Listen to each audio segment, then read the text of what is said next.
살아계신 하나님 아버지, 감사와 찬송과 영광을 올려드립니다. 오늘도 생명 주시고 기적과 같은 새날을 허락하시고 저희들의 발걸음을 아버지의 집으로 옮길 수 있도록 건강을 주시고 또 이끌어 주시고 인도해 주시니 아버지 감사합니다. 아버지 하나님, 이 시간 하나님 앞에 나온 한 심령들에게 은혜를 주셔서 하나님의 말씀에 입을 열어 아멘하고 귀를 열고 마음을 열어 잘 듣고 잘 받을 수 있도록 성령 하나님 저희들을 주장하여 주옵소서.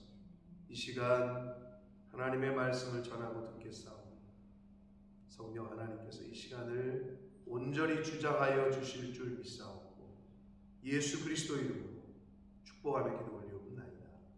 아멘. 자, 묵시, 계시 서라고 할 수 있는 다니엘서의 마지막 부분입니다. 계속해서 말씀을 드렸습니다만 여기서 나오는 마지막 때, 여기서 나오는 정한 기한이 1차적으로는 가깝게는 안티오쿠스 4세 에피파네스가 예루살렘의 많은 하나님의 백성들을 죽이고 또 성전에 하지 못할 짓들을 하고 우상을 세우고 이 제단에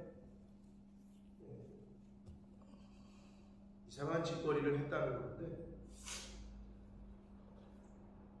당장 여러분이 그 타운의 스퀘어에 그 교회 있잖아요.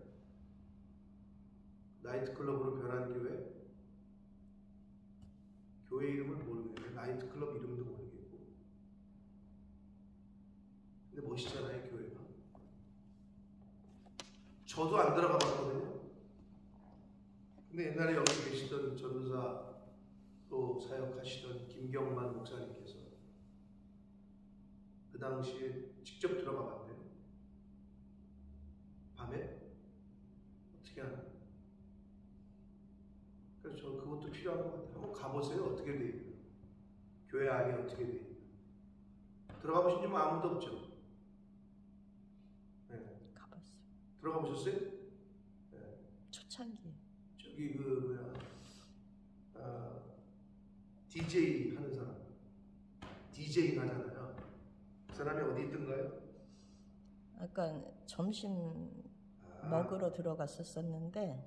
점심 먹으러? 그러니까 그러면 나이트클럽으로 변하기 전인가 보다. 네. 근데 나이트클럽 분위기였었어요 그때도. 밤에 이제 가보면 그 말 그대로 나이트클럽의 그 조명, 사이키 조명이라고 하잖아요. 돌아가는 거. 그리고 DJ인이 어디냐면 여기 있어요. 설교 말씀 전하는 여기에 DJ 박스가 돼 있고 막 이제 소리 지르면서 DJ를 한다. 음악을 틀어준다.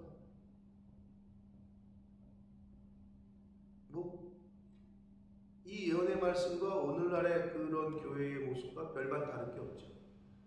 멸망에 가증한 것들이 세워졌다.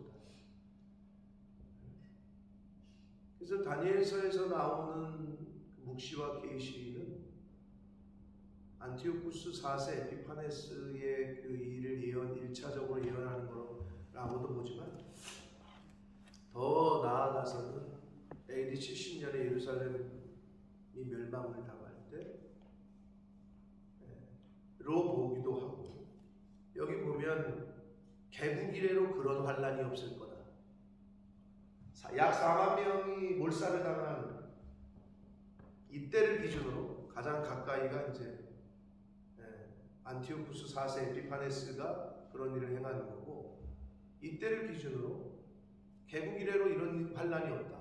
그건 차라리 AD 70년에 로마의 디도 장군에 의해서 예루살렘이 완전히 함락되고 할 때에 그때로 볼 수도 있고, 이때를 기준으로 오늘날까지를 보자면 아직 그 마지막 때가 안 온 것으로 볼 수도 있다. 적그리스도가 이 세상에 임하면, 그리고 이제 한마디로 잡으면, 여기 성경에 뭐라고 예언되어 있어요? 그 언제까지냐 그랬더니 성도의 권세가 다 깨지기까지다, 이렇게 되어 있어요.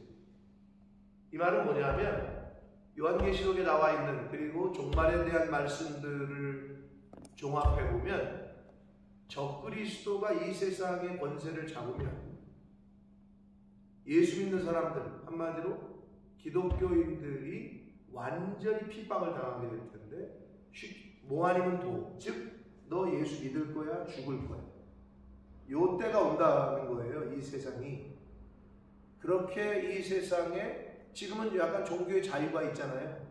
물론 없는 나라들도 있지만, 그런데 그 어떤 적그리스도가 나타나면 나를 숭배할 거야, 다니엘처럼,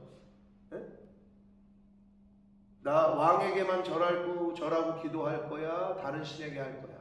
그러면 이제 사자굴에 쳐넣는다, 뭐 풀무불에다 죽인다, 그런 때가 온다는 거예요. 아직은 우리가 알아봐도 잘 모르겠지만 지금도 뭐 비슷하게 오긴 왔죠, 그죠? 예수 그리스도만 구원이 있다 이렇게 말하면 고소된다 그랬잖아요. 잡혀간다 그러는 거예요. 동성애가 잘못됐다 이렇게 설교하면 잡혀간다니까, 현재 법이.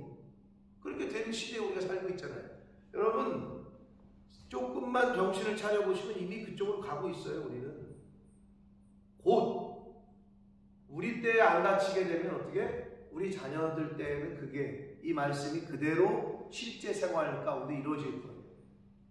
여기 딱 온다고, 칼이 우리 목에 딱 온다고. 그때 성도의 권세가 완전히 깨질 때라고 표현하고 있어요. 적그리스도가 완전히 이제 딱 잡았을 때, 그때가 온다는 거지. 근데 그때가, 그 정점, 그때가 바로 이제 예수님이 성경에서 말씀하신 적그리스도의 권세가 완전히 깨질 때이기도 해요. 그때가 되면 이제는 예수 그리스도께서 완전히 이제 정리하시는, 재림하셔서 완전히 적그리스도의 권세를 이제 정리하시는 때가 올 거다. 이게 이제 뭐 성경의 큰 아우트라인인데, 말세에 대한. 그래서 오늘 마지막 12장은 이 마지막 때에 대한 이야기에 대한 교훈을 우리에게 해주시는데, 역시나 요한계시록이나 마태복음 24장이나 마가복음 13장에서 종말에 대한 말씀을 할 때에 역시나 때와 시에 대해서는 우리에게 알려주고 있지는 않아요. 다만 종말의 때를 살아가면서 하나님이 주시는 시간 속에서 하루하루 잘 준비하고 그 자세, 어떻게 살아야 될 것에 대한 교훈만 우리에게 해주시고 있다. 자, 한 절씩 보시면서 어떻게 교훈하시는지를 보도록 하겠습니다. 1절입니다. 그때에 내 민족을 호위하는 큰 군주 미가엘이 일어날 것이요. 이 그때를 언제로 볼 거냐? 라는 여러 가지 해석의 주장들이 있습니다만, 궁극적으로는 예수 그리스도의 재림의 때, 심판의 주로 오시는 그때에 내 민족을 호위하는 큰 군주 미가엘이, 천사들이 일어날 것이요. 또 환란이 있으니 이는 개국 이래로 그때까지 없던 환란일 것이며, 개국 이래로 이때까지는 전혀 경험하지 못했던 그런 환란이 임할 것이며, 그때에 내 백성 중 책에 기록된 모든 자가 구원을 받을 것이다. 아주 어떻게 보면 정확하게 마지막 때에 라는 표현이겠고, 예수 그리스도 재림의 때에 백성 중에서 책에 기록된 모든 자가 구원을 받을 것이다. 요한계시록 26장 21장에 나오는 생명책, 있겠죠. 여기서 말하는 책은 생명책. 생명책에 기록된 모든 자가 구원을 받을 것이다. 2절 봅니다. 땅의 티끌 가운데에서, 티끌은 흙입니다. 흙. 같은 단어인데 히브리어로 여기선 티끌, 창세기 2장 7절에서는 흙이라고 번역을 했어요. 흙이에요. 흙 가운데에서 자는 자 중에서, 한마디로 이게 무슨 말이에요? 흙 가운데에서 자는 자는 뭐예요? 죽은 사람들 가운데에서 이런 얘기죠. 우리의 육체는 다 흙으로 돌아가니까 죽은 사람들 가운데에서 많은 사람이 깨어나. 성경에서는 죽은 사람들을 뭐라고 표현하죠? 자는 자라고 표현하잖아요. 여러분, 잠자는 거는 돌아가신 분들 직접 보신 분들이 있고 못 보신 분들도 있을 텐데,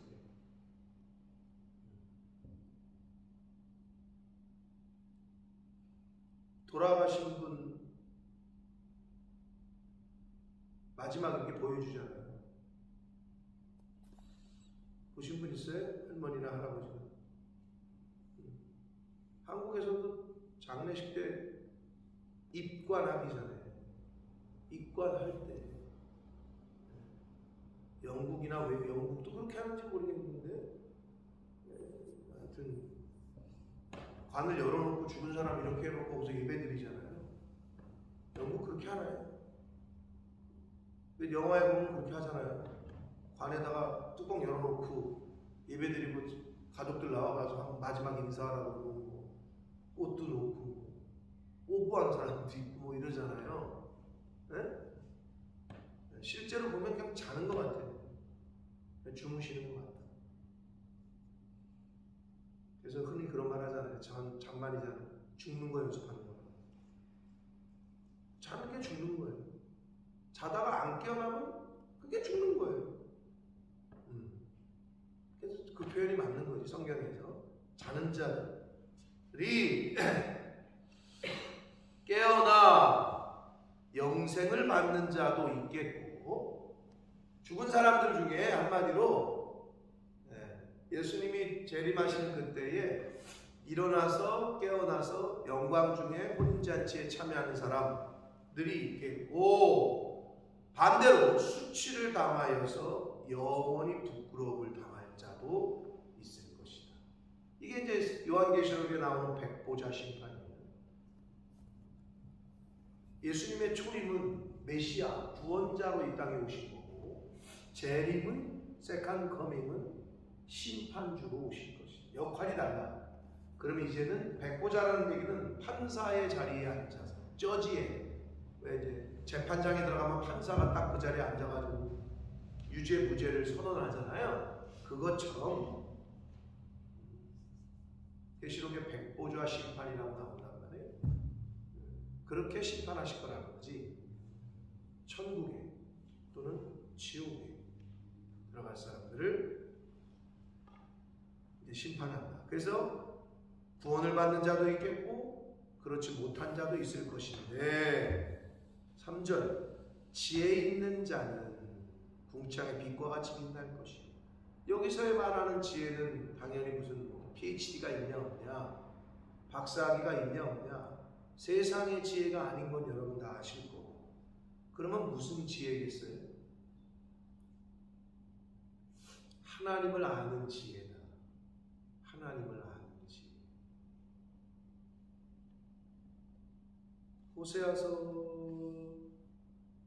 이제 우리가 내일부터는 호세아서를 이제 우리가 같이 약 4년 만에, 저희가 2018년도에 호세아서를 나눴는데 4년 만에 다시 나누게 될 텐데, 호세아서에도 그런 표현이 있습니다만, 아모스 선지자가 이렇게 말씀을 했죠. 너희들은 지금 하나님의 말씀을 듣지 못할 기갈에 빠져 있다. 하나님의 말씀을 구하려고 아무리 돌아다녀도 얻지 못할 때가 올 것이다. 이렇게 경고를 한단 말이에요. 지금은 우리가 말씀도 그래도 들으려면 듣고 더 깊은 거는 성경에 있잖아. 뉴스 틀으면 아니 뭐야. 인터넷 틀으면 뭐 말씀 어느 때든지 들을 수 있잖아.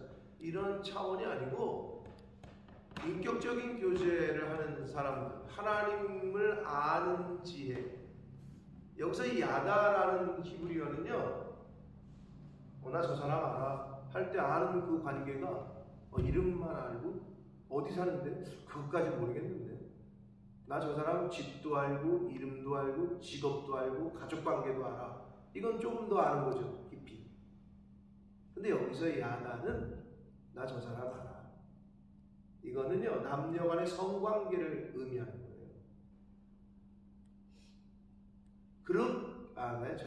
나 저 여자 알아. 이 말은 나 저 여자 경험해봤어. 이런 의미라. 그럼 이게 무슨 말이냐? 하나님과 그런 깊숙한 관계를 의미하는 거예요. 그냥 교회 다니는 게 아니라 하나님과 생명적인 관계를 유지하고 있는 사람. 이걸 생명적 단일 관계라는 말을 제가 늘 표현을 할 때 뭐랑 여러분이 생각하면 좋으냐면, 엄마 뱃속에 탯줄로 연결되어 있는 아기. 생명이 두 개인데 하나고 하나인데 두 개죠. 그게 단일을 이루었다는 거예요. 생명적 단일 관계. 엄마가 죽으면 애도 죽어. 애가 죽으면 엄마도 죽는 관계. 근데 이거를 우리가 어떻게 하나님과의 관계를 그렇게 맺어야 되고, 어떻게 교회와의 관계를 그렇게 내가 맺어야 되고, 어떻게 주의 종과의 관계가 성도가 그렇게 맺어져야 돼요. 또 나아가서 어떻게 부부간에 남편과 아내가 생명적 단일 관계. 이게 되는 가정, 이게 되는 교회, 이게 되는 목사와 성도는 복을 받을 수밖에 없다. 아멘. 근데 그게 안 되잖아요. 하늘의 복이 교회를 통해서 또 강대상에서부터 물이 흘러가잖아요. 이렇게. 그게 에스겔서에 나오는 거 아니에요? 그게 못 받는 거예요. 끊어져 있는데. 여러분, 아무리 수자원공사에서 수도국에서 여러분의 집에 수돗물을 공급을 해도 파이프가 끊어져 있으면 어떻게 돼요? 아무리 보내도 우리 집에는 꼭지를 열면 물이 안 나와. 여러분의 가정에 아무리 하나님의 은혜가 왜 흘러가지 않느냐? 끊어져 있는데. 단절이 되어 있는데. 부부간에 왜 힘드냐? 동상이몽인데. 한 침대에서 잠을 자는데 딴 생각하고 있는데. 부모와 자식 간에 왜 가정이 맨날 그렇게 시끄러우냐? 단일이 안 돼 있는데. 아버지 따고, 엄마 따고, 자식 새끼 따고.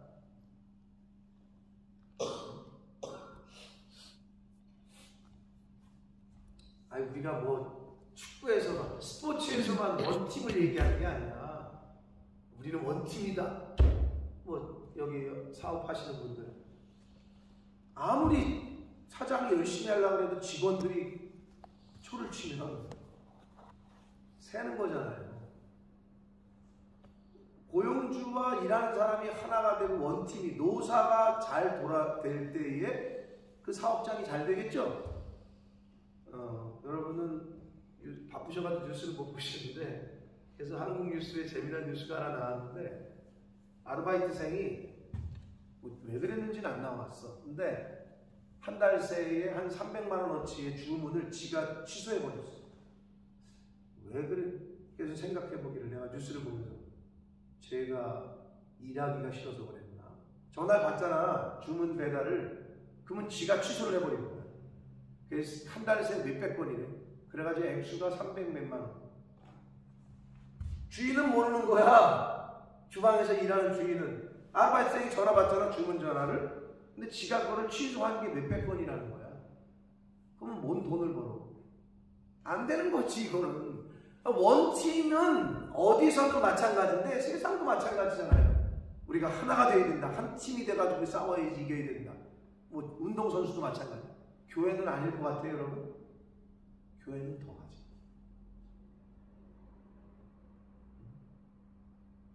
그 하나됨이 얼마나 중요한지. 그게 안 되면 가정도 세워질 수가 없고, 여러분의 사업도 마찬가지고, 교회, 하나님의 나라, 하나님의 일, 더더군다나 그렇습니다.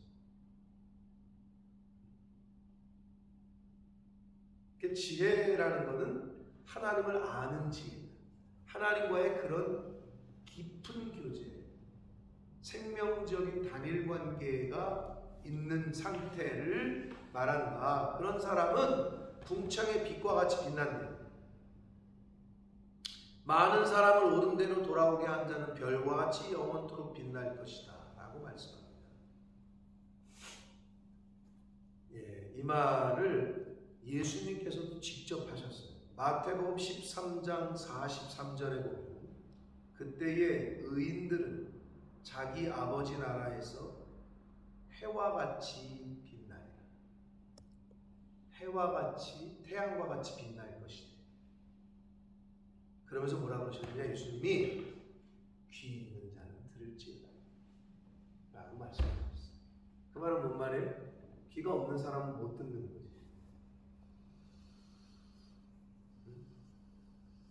그러면 의인이 누구냐? 그리고 여기서 말하는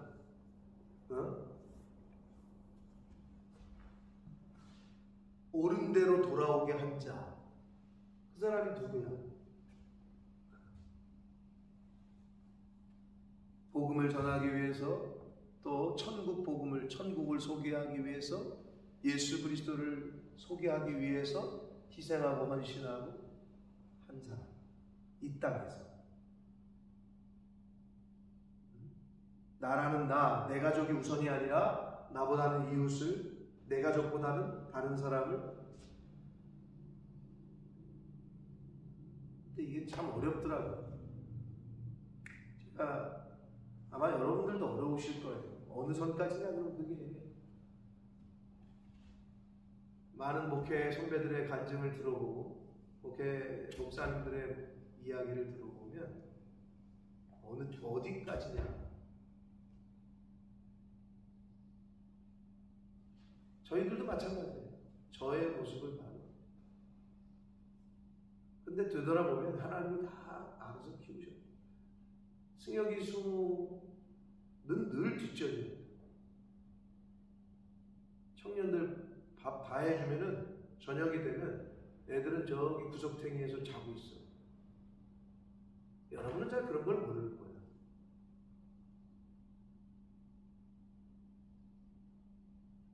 그럼 목사니까 당연히 그런 거 아니에요? 그럼 목사 새끼들은 맨날 그래야 되나? 사실 그것 때문에 목회자 자녀들이 시험에 빠지는 사람들이 많잖아요.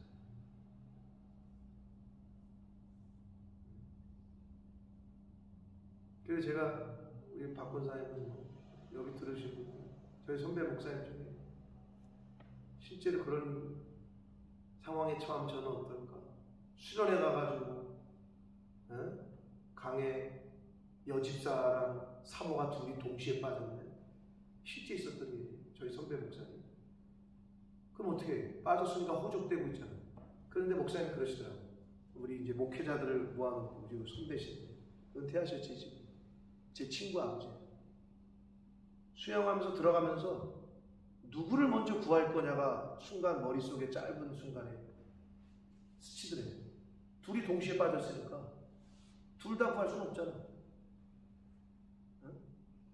마누라를, 사모님을 구할 거냐, 여집사를 구할 거냐. 김현수 권사님 어떻게 해야 돼요? 누굴 먼저 구해야 될까요? 정준희 씨는 누굴 먼저 구해야 되나요? 아니, 본인의 생각을 얘기해 보세요. 누구를? 집사님을?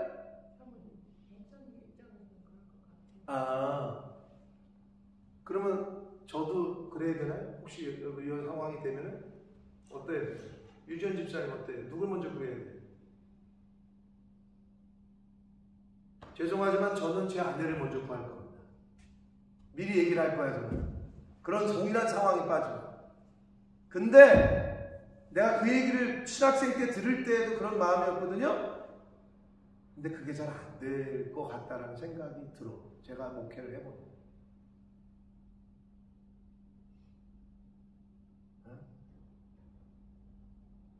그래서 제 친구 그 아버지라 했잖아요. 제 친구는 죽어도 나는 목사 안 될 거야. 저게 무슨 아버지냐. 이런 생각이 많았는데 결국은 목사가 됐더라고요.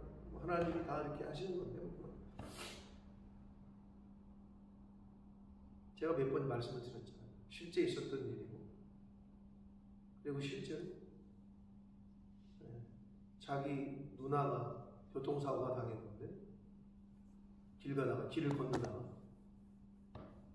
근데 아버지가 자기 딸이 지금 차에 쳤는데 너네가 데리고 병원에 가라.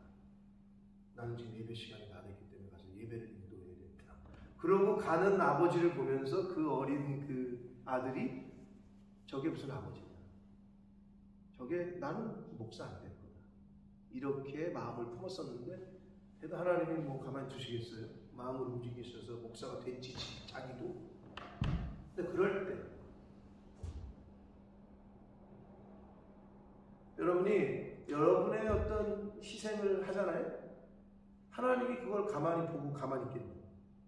근데 이렇게 보는데 어떻게 저렇게 지만 하고, 어떻게 저렇게 지새끼만 하고, 이런 사람을 하나님이 이뻐하시겠어요? 여러분이 하나님이라면? 성경은 뭐라 그래요? 옳은 대로 돌아오게 한 자, 의인은 해와 같이 빛날 것이다. 당연히 그래야 되는 거지. 하나님은 공평하신 분이에요. 하나님이 보실 때, 야, 너 참 수고했다. 너 참 내가 말한 대로 순종했구나.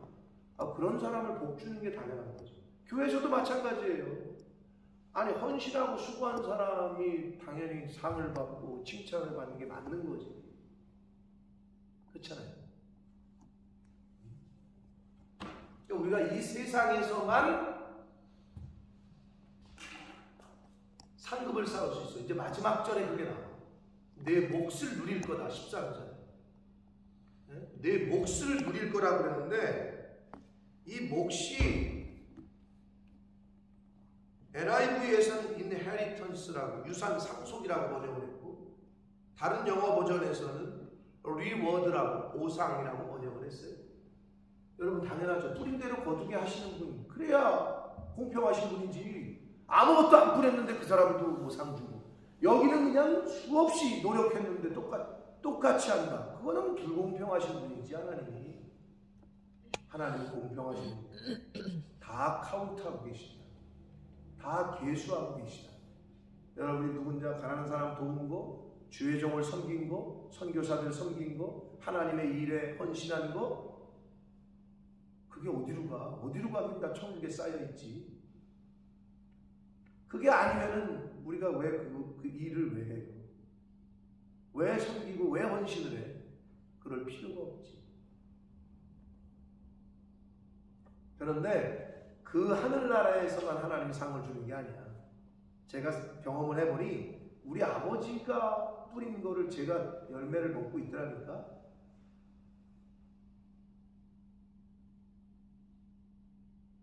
그걸 여러분도 경험하시는 분이 있을 거고, 가정에 대를 이어서 믿는 분들은, 일대이신 분들은 그게 어려워. 그래서 힘들어. 근데 중요한 건 지난주에도 말씀드렸습니다만, 이제 내 자식에게는 어떤 거를 내가 열매를 먹게 할 거냐. 그게 굉장히 중요하다는 거죠. 여러분이 그렇게 금이야 오이야 생각하는 그 자식을 위해서 어떻게 할 거냐. 귀 있는 자는 들을지어다. 여러분 지혜로우셔야 돼요. 하나님이 책임져 주시고 하나님이 지키시는 것이 가장 큰 은혜요 복입니다. 아멘. 여러분이 아무리 머리 쓰고 여러분이 아무리 뭘 물려주려고 해도 그건 다 부질없다. 하나님에게 맡기셔야 됩니다. 그러나 하나님께서는 하나님의 일에 열심을 내는 사람의 가정과 사업과 자녀들을 하나님이 책임져 주신다. 근데 하나님의 일에는 관심도 없고 맨날 자기 가정, 자기 일, 자기 자식들에게만 관심이 있다. 그럼 네가 알아서 해라 라고 생각하시겠지 않아요? 여러분 지혜로우셔야 됩니다. 성경에서 가르치시는 교훈들이 어떤 것인지를 잘 아셔서 이 땅에 사시는 동안에 정말 지혜롭게 사셔야 돼요. 옳은 대로 돌아오게 한 자는 별과 같이 영원토록 빛날 것이다. 그러면서 4절 다니엘아 마지막 때까지 이 말을 간수하고 이 글을 봉함하라. 말이 어려워요. 봉함이라는 표현을 썼어요. 봉함이라고 한글로 썼는데 이거는 한마디로 잘 지키라는 뜻이에요. 잘 지키라는 뜻인데 원래의 원뜻이 원래의 의미가 왜곡되지 않도록 잘 간직해라 이런 뜻입니다. 그러니까 하나님의 말씀이 왜곡되지 않도록 잘 간직해라 이 말이거든요. JMS 정명석이라는 사람이 한국 사회에 파장을 일으켰던 적이 있어요. 결국은 구속돼서 10년형을 살았어요. 오래전 얘기죠. 근데 몇 년 전에 나왔거든요. 근데 요즘 어떻게 돼요? JMS가 없어지지 않았어요. 요즘에 또 뉴스의 한간에 한번 보도가 됐는데 어떻게 됐느냐? 아직까지도 정명석이를 따르는 분이 너무 많아요. 그래서 제가 그랬어요. 야, 10년을 깜빵을 놔두고 왔는데 야, 저 의리를 봐라. 나는 그걸 믿음이 아니라 의리라고 보는데 물론 거짓된 영역에 속아서 그래요. 근데 거기서 보도에 뭐가 나오냐면 정명석이가 설교한 게 나왔어. 뭐라고 설교하는지 알아요? 한마디로 뭐야? 성관계를 해야 된다는 거야. 그래야지만 구원을 받는다는 그 얘기를 그대로 설교를 하는 거를 방송에서 내보냈단 말이야. 근데 웃긴 건 뭐냐? 그 얘기를 다 듣고 앉았어. 그런데 다 아멘하고 있어. 미혹의 영이죠.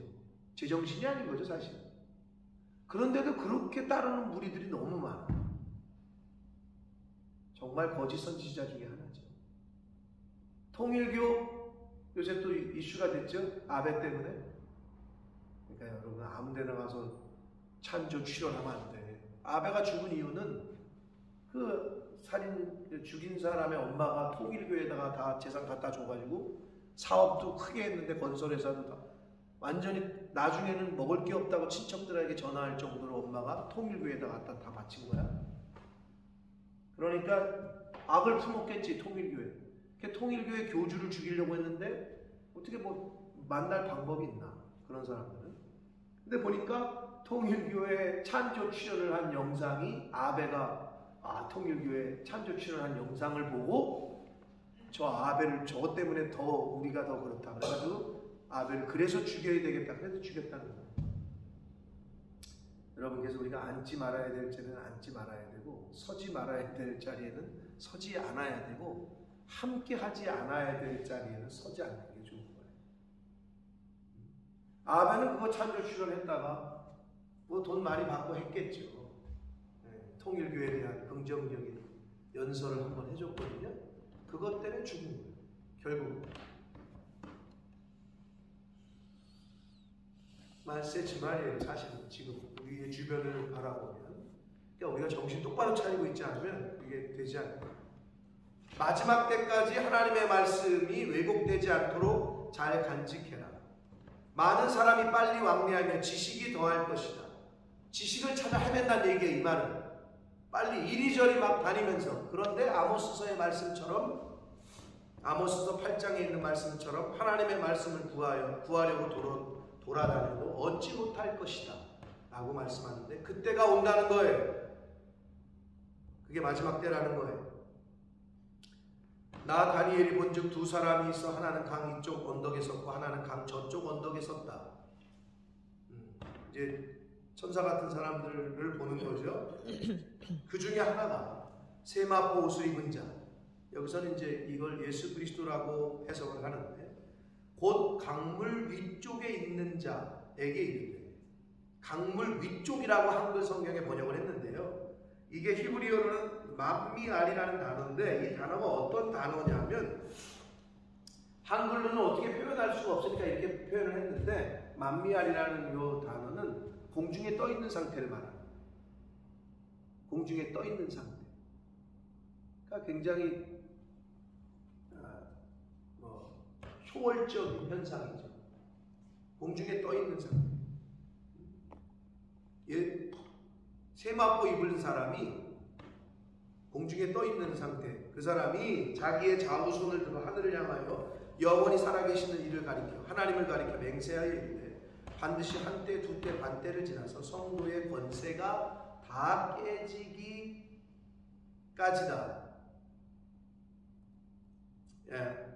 6절과 7절에 세마포 옷을 입은 자, 강물 위에 있는 자, 그게 똑같이 지금 두 번 나오는데 그 세마포 입은 자가 강물 위에 있는 그 자에게 이르되 이 놀라운 일의 끝이 어디냐 라고 이제 물었더니 그 세마포 입고 강물 위쪽에 있는 자가 자기의 좌우손을 들어 하늘을 향하여 영원히 살아계신 이를 가리켜 맹세하여 이르되 반드시 한때 두때 반때를 지나서 성도의 권세가 다 깨지기까지이니 그렇게 되면 이 모든 일이 다 끝날 것이다. 요걸 이제 한마디로 우리가 말하는 7년 대환란 때를 이제 얘기하는 거고 한때 두때 반때는 앞에서도 언급이 됐습니다만은 그러니까 말세의 그 프로세스는 좀 해석하는 것마다 다르긴 한데 예수님이 공중 재림을 한다는 표현이 분명히 나와요. 공중에서 재림하시면 그때 휴거 믿는 사람들이 하늘로 끌어올려 담을 당할 것이다. 분명히 휴거에 대한 말씀이 또 나와. 그러면 이 땅에서는 결국은 극심한 환란이 있을 거다. 7년 대환란. 그런데 이제 그 어느 때 한때 두때 반때 3년 반인데 그때는 완전히 믿는 사람들이 완전히 그냥 너무 극심한 환란에 말 그대로 믿음 때문에 죽을 거냐 아니면 항복하고 배교하고 그냥 거기에 고개 숙이고 할 거냐 이런 현상들이 이제 벌어질 거라는 거예요. 이 세상에서. 그게 이제 말세에 되어질 일들에 대한 가르침이거든요. 그래서 이 성도의 권세가 다 깨지기까지 그렇게 되면 이제 거의 이 모든 일이 끝날 때라는 거를 알라는 거예요. 다니엘서에서도 그렇고 요한계시록에서도 그렇게 가르치고 있어요. 자, 그래서 이렇게 얘기를 해줬는데 8절 보니까 다니엘이 듣고도 깨닫지 못했대요. 여러분, 우리가 알 거는 우리가 하나님의 말씀을 알고자 힘쓰되 모든 말씀을 다 알 수 없음을 인정해야 해요. 우리의 머리로는 이해할 수가 없어. 신비로운 지금의 일들을 우리가 다 이해는 그래서 이해할 수 없다고 그랬잖아요. 제가 지금 우리가 지금 뭐 머리가 얼마나 좋다고 이해를 해? 이해는 안 돼. 믿는 거지. 하나님의 말씀은 최종적으로는 믿어야 돼요. 내가 믿을 거냐 말 거냐에 대한 문제지. 내 머리로 이게 하나 더하기 하나는 2구나 이렇게 이해되는 게 아니다. 여러분 세상 사람들의 수준이 다 다른데 머리가 다른데 어떻게 그걸 그래서 하나님은 믿음 있는 자를 보겠느냐라고 말씀합니다. 머리 좋은 자를 보겠느냐라고 말씀하신 게 아니라 다 알 수 없음을 모든 말씀을 다 알 수 없음을 우리가 인정해야 돼요. 다니엘도 깨닫지 못했대. 그래서 내 주여 이 모든 일의 결국이 어떻겠습니까? 라고 말을 하니 그가 이르되 세마포 입은 자가 이르되 다니엘아 갈지어다. 이 말은 마지막 때까지 간수하고 봉함할 것이다. 다니엘아 너는 keep going 하라는 거야. 그냥 있는 자리에서 너의 갈 길을 가라. 그리고 이 말씀은 마지막 때까지 간수하고 잘 지켜라. 10절 많은 사람이 연단을 받아 스스로 35절에도 나왔었죠. 11장 35절 연단을 받아 스스로 정결하게 하며 희게 할 것이다. 이 여기서 많은 사람은 누구예요? 그 다음에 나오는 악한 사람은 이게 대꾸를 이루는 건데 말 그대로 하나님의 말씀을 통해서 자신을 연단받아서 잘 연단받고 그 말씀으로 자신을 정결케 하고 희게 빛나고 고운 세마포를 흰옷을 입을 수 있도록 자기를 잘 지키는 자들 말세에 이런 부류가 있을 거고 악한 사람 즉 배교하는 사람이 있을 거고 그래서 악한 사람은 악을 행하리니 악한 자는 아무것도 깨닫지 못하되 오직 지혜 있는 자는 깨달을 것이다. 여러분 가끔 그래서 여러분 그런 왜 저 사람은 이렇게 안 바뀔까? 라고 하는 경우도 있어요. 한 공동체 내, 교회 내. 근데 여러분 양은 양의 역할을 하시면 되고요. 염소는 염소의 역할을 하시면 돼요. 염소의 역할은 들이받는 거거든요. 그럼 여러분 그 염소를 하나 없애잖아요. 죄송하지만 다른 염소가 또 생겨요. 알곡과 가라지가 함께 있거든요. 제가 늘 말씀드리지만 벼와 피는 구분이 안 돼요. 여러분 농사 안 져봐서 잘 모르실 텐데 제가 맨날 그래서 피 뽑다가 아버지한테 혼났다 그랬잖아요. 너는 왜 피를 뽑으랬더니 벼를 뽑냐고 혼났다 그랬잖아요. 저는 구분을 못 하겠더라고요. 근데 이 전문가들은 구분이 되나 봐요. 근데 아무튼 그래서 추수 때까지 내버려 두신 이유가 있어. 내버려 두라고 한 이유가 괜히 쭉정이 뽑다가 알곡까지 다 칠까 하구나. 마지막 추수 때에 알곡 열매를 맺은 것은 창고에 들이고 쭉정이 불태워버리면 된다. 그렇게 교훈하시잖아요. 그냥 두면 돼요. 근데 힘들죠. 왜? 염소의 특징은 들이받으니까. 그럼 하나님이 왜 염소를 그 공동체에 뒀겠냐? 뭘 왜 둬? 나를 위해서. 나 만들어가라. 그 역할 하는 사람이 있어야 내가 연단을 받을 거 아니야. 이해되세요? 여러분 절대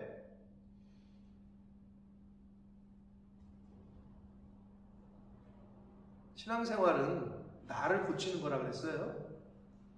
어떠한 상황과 환경, 어떠한 사람으로부터든지 저 사람이 왜 저럴까? 이렇게 생각하지 말고 내가 뭐를 고칠까? 내가 아직도 저런 거에 영향을 받네. 나를 더 만들어가고 나를 더 고쳐가시라. 그럼 여러분이 이렇게 점점 레벨이 높아지잖아요. 그럼 어떻게 되느냐? 이제 그런 것들이 나에게 영향을 전혀 주지 않아. 그러니까 여러분의 실력을 키우시라고. 그러더라고. 그 염소 없으면 좋겠다. 다른 염소가 또 생긴 거예요. 다른 사람이 그 염소 역할을 대체하는 겁니다.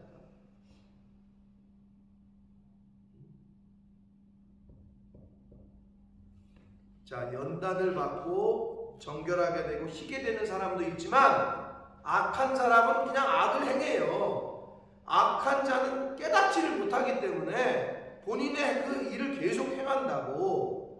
지혜 있는 자만 깨닫는 거예요. 그래서 성령이 내주하셔야 돼요. 여러분 심령에 내주, 내 안에 거하셔야 돼요. 그래야 깨닫게 하신다고. 성령은 깨닫게 하시는 영입니다. 말씀을 들을 때 깨닫게 하시는 분이에요. 우리의 힘으로는 아니다. 매일 드리는 제사를 폐하며 멸망하게 할 가증한 것을 세울 때부터 1290일, 그럼 이게 뭐 약 30일로 잡았을 때 43개월이거든요. 1350일 그럼 이게 진짜 이렇게 진짜 1000몇백일 이거가 아닌 상징적인 숫자라는 거는 우리가 이해를 하실 텐데, 하나님이 정하신 그때까지 라는 거예요. 그때까지 믿음을 잘 지키고 정결케 하고 희게 하는 그 사람은 복이 있을 것이다.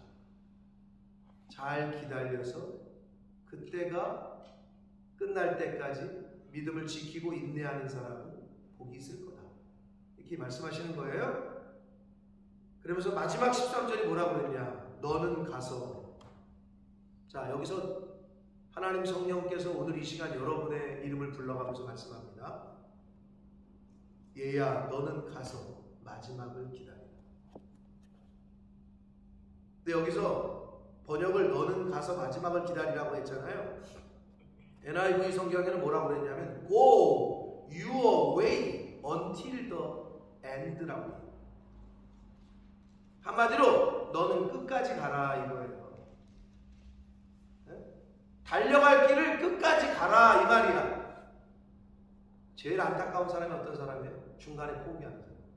예수는 믿었어. 믿음의 길에 들어섰어. 그런데 그걸 포기를 해버려. 이런저런 이유로. 이 얼마나 안타까워? 포기할 게 따로 있지.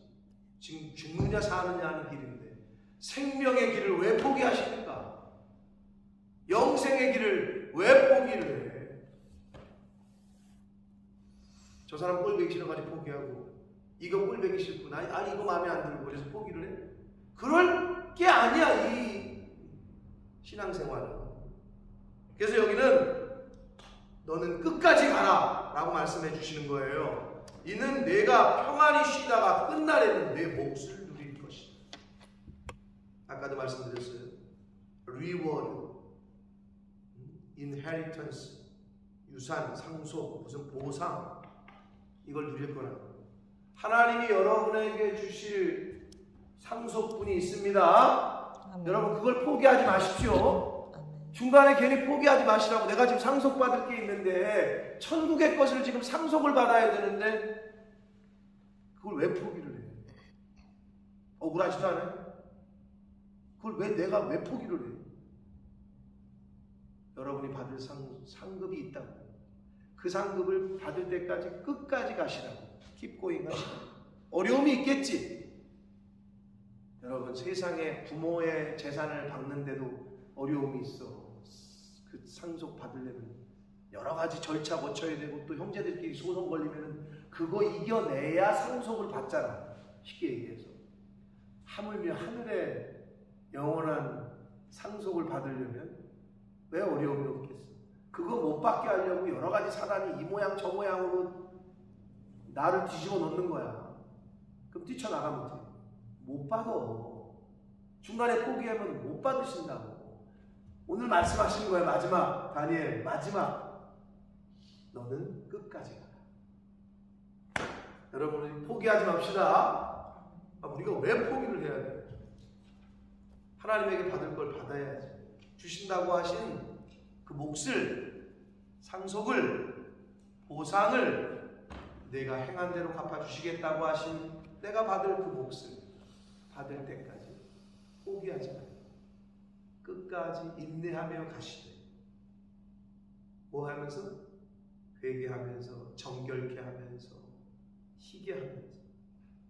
악한 짓 맨날 하면서 하면 받을 건 없어요.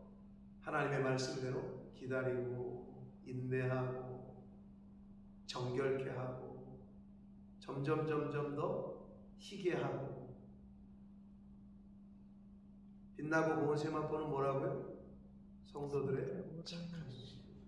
그러니까 착한 일을 계속 하시면서 하나님 마음에 맞는 일들을 많이 하시면서, 그러다가 하나님 앞에 서야지.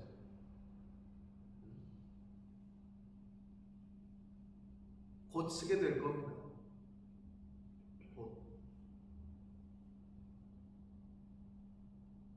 그때가 언제인지 모르나 하루하루 그런 자세로 오늘을 사시고 하나님이 부르시는 그날까지 잘 인내하며 정결케 하고 희게 하는 그러한 저와 여러분의 삶이 되시기를 예수 그리스도 이름으로 축복합니다. 살아계신 하나님 아버지, 감사와 찬송과 영광을 올려드립니다. 아버지 감사합니다. 저희가 무엇이간데 저희들의 생명을 오늘도 연장시켜 주시고 새로운 한 날을 맞이하게 해주시고 저희들의 발걸음을 아버지의 집으로 주님의 이 은혜의 보좌 앞으로 옮겨주시니 아버지 감사합니다. 아버지, 이 말세의 지말이라는 때를 저희들이 살고 있습니다. 아버지, 이 말씀을 잘 봉함하라, 잘 간직해라, 원뜻이 왜곡되지 않도록 잘 간수해라. 아버지, 이것이 저희 모두에게 주신 것인 줄 알고 하나님의 말씀을 그 말씀대로 잘 듣고 받아 우리의 삶 가운데 그 말씀대로 잘 실천하여 하나님의 말씀이 왜곡되지 않도록, 하나님의 말씀이 변질되지 않도록 깨어서 그 말씀대로 잘 살아가는, 행하는 저희들 모두가 되게 해 주옵소서. 아버지, 이 말세지만에 저희들의 그 믿음을, 신앙생활을 올바로 잘해서 정결케 되고 또 연단을 잘 받아서 빛나고 고운 세마포를 잘 덧입어갈 수 있도록, 희게 될 수 있도록 그러한 하루하루를 살아가는 제가 되게 해주시고 이 자리에 있는 하나님의 자녀들 다 되게 해 주옵소서. 아멘. 다니엘아, 하나님의 자녀야, 너는 끝까지 가라 라고 오늘 이 시간 성령 하나님께서 나에게 말씀하십니다. 아버지, 끝까지 잘 가서 달려갈 길을 마친 후에는 이제 나를 위하여 상이 준비되었다고 고백했던 바울 사도처럼 오늘 다니엘서를 통해서 내 몫을 받으라, 끝까지 가서 너는 내 몫을 받아야 된다 라고 하시는 말씀을 오늘 저희들에게 주시니 이 말씀 붙잡고 하나님이 허락하시는 시간 속에서 끝까지 잘 갈 수 있도록, 포기하지 않도록, 중도에 나고하지 아니하도록 하나님 은혜 내려 주옵소서. 아멘. 예수 그리스도 이름으로 축복하며 기도 올리옵나이다. 아멘. 아멘. 하늘에 계신 우리